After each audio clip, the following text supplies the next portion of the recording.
Ladies and gentlemen, hey, hi, how you doing? Welcome back to the channel. Thank you so much for stopping by. Man, oh man, have we got some news today. Recently, there's been some new leaks regarding the matchmaking system and skill-based matchmaking within Warzone 2, MW2, and whatnot. We also have some huge news for console players coming with Season 3 Reloaded, some much needed and, long awaited news, I should say. And we got some new leaks regarding Modern Warfare 2 multiplayer maps and how some of them might actually be missing at launch. Lots to go over today as we go through it all. If you enjoy the video at any point, let me know by dropping a like on it. Haven't set a like goal in forever, but let's see if we can go for 2,000 likes on this video. And if you're new here or if you have not already subscribed, every day I got you covered with all things going on in COD, so feel free to hit that sub button and turn on those post notifications.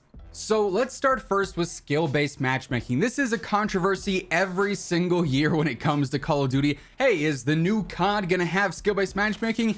Yep. Oh, well, that's gonna be unfortunate. But apparently this year for MW2 and Warzone 2, things could be a little bit different. Ralph's Valve, who we've talked about many times on the channel in the past, he's established a very credible track record for leaks and insider information, recently published a new article about how skill-based matchmaking is being reshaped for the next generation of Call of Duty, aka MW2 and Warzone 2. So in this article, he says an associate close to Call of Duty describes skill-based matchmaking as complicated but pragmatic. We're always looking for ways on improving every facet that contributes to a product's success. That's the initiative. Skill-based matchmaking is one of those things, as it's really a matter of trial and error. Now, with that quote from somebody close to COD in mind, Ralph goes on to say in this little blog that Activision has had the chance to wipe the slate clean and review the current skill-based system in place after Vanguard completely failed to meet expectations. Obviously, ever since like MW 2019, we've had pretty strict skill-based matchmaking in game,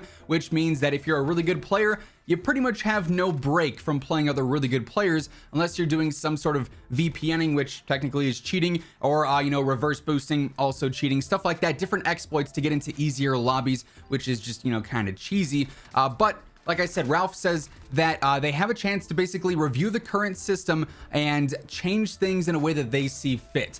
And apparently they are leaning towards a system that is a little bit more sensible, Ralph says. It accommodates all brackets of skill, high and low.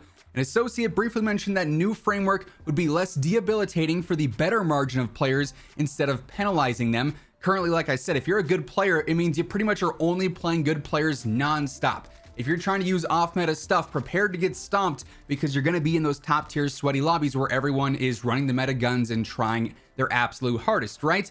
However, at the same time, they also want to allow for a protected bracket to coexist for lower skilled players. If you didn't know, COD already has a protected bracket that's even more so protected than like the reverse boosted and VPN lobbies, which obviously aren't very good. So essentially they want to keep that protected bracket in play, but also make it so that the better players aren't incentivized to try and reverse boost and get down into those easier lobbies, where if you're doing good, you can still have fun on the game without having to try 24/7. That's essentially how I interpret this. He also mentions that within DMZ and potentially Warzone 2, in those super protected brackets, they are considering doing bot matchmaking pools, so it'll be a mix of bots and players. I think Battlefield 2042 did this partially just to fill like server space or something like that, but this wouldn't have a play in regular multiplayer or in the vast majority, 99% of the lobbies that we're in. I saw a lot of people freaking out about that.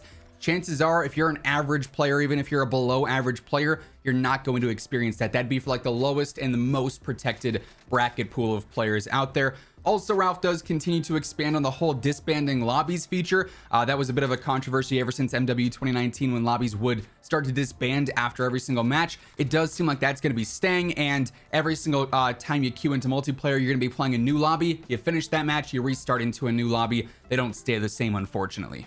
Now, moving on, back on Friday, we got some absolutely incredible news from Raven if you are a console player, specifically on Xbox. I kid you not, every single video I post, I get, 5, 10, 15, 20 comments saying, Zach, when is 120 hertz going to be fixed on Xbox? We've talked about this for seasons now. I think it's been almost half a year since this was unintentionally removed, and we've talked about how the devs in calls that I've been a part of have said We're looking to fix 120 hertz, but we have to wait on Microsoft to update things on their back end for the coding of the Series X before we can move forward. So it's just been this waiting game. Is Microsoft ever going to update things? And it appears they finally have, because on Friday, Raven tweeted out, "We're happy to share that as of the mid-season patch next week, players on Xbox Series consoles will once again be able to enjoy Warzone with 120 hertz support. We hope this, along with many other exciting updates, will make for an even more enjoyable experience in Caldera." So yes, after months and months and months of waiting, 120 hertz is going to be back as of the mid-season update. We can assume this is going to be going live between Wednesday and Thursday. I imagine this upcoming week we're probably going to end up seeing a roadmap revealed, and we'll get all the details on the mid-season update at some point here pretty soon. So once that information is out there, of course, we're going to be breaking all of it down. But an initial little reveal here from Raven: 120 hertz is going to be back on Xbox. So all of you guys playing there can finally experience that, of course, if you have like an applicable monitor and whatnot. So really, really cool update there. Then to close things out today, like I said earlier, we did get some new information on multiplayer for Modern Warfare 2, some leaks stemming from Tom Henderson, and they're not necessarily solid leaks, I guess you could say, solid in the way of good news leaks, because this has to do with maps not being available in MW2, at least at launch. We talked a few days back about how Tom was detailing various new features coming to Modern Warfare 2 and Warzone 2, including an interrogation feature for when you knock a player, armor vests in Warzone 2, a bag system or an inventory system of some kind, stuff like that, pro perks. And at the end of this little blog that Tom posted, he ends up saying, "I also want to make it clear that although previous Modern Warfare 2 maps from the original game are coming to Warzone 2, it doesn't necessarily mean they are coming to the premium title as 6v6 maps, at least at launch." So what he's referencing here is various maps like Terminal, Favela, Afghan, High Rise.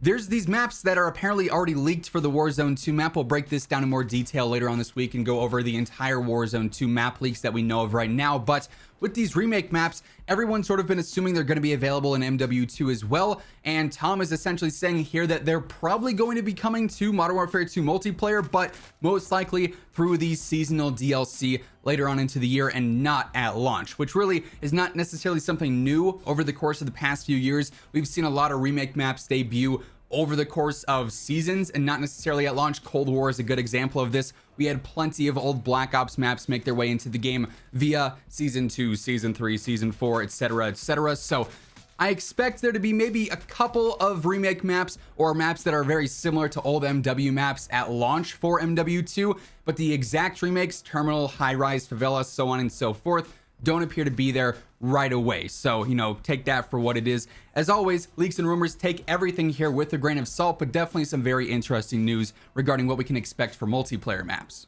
Anyway, with all that being said, that is effectively going to wrap things up for today. Hopefully you enjoyed the video. If you did, let me know by dropping a like on it. And of course, if you're new here or if you have not already subscribed, each and every day I got you covered with all things going on in COD. So feel free to hit that sub button and turn on those post notifications. And as always, if you want to check out any of my partners, be sure to use code IMMORTAL for a discount on all Scuff, G Fuel, Gamer Advantage, and Control Freak products. The links for all those can be found down in the description below. But once again, thank you so much for tuning in, and until next time, take it easy, have an awesome rest of your day. I'll catch you guys later. Peace out.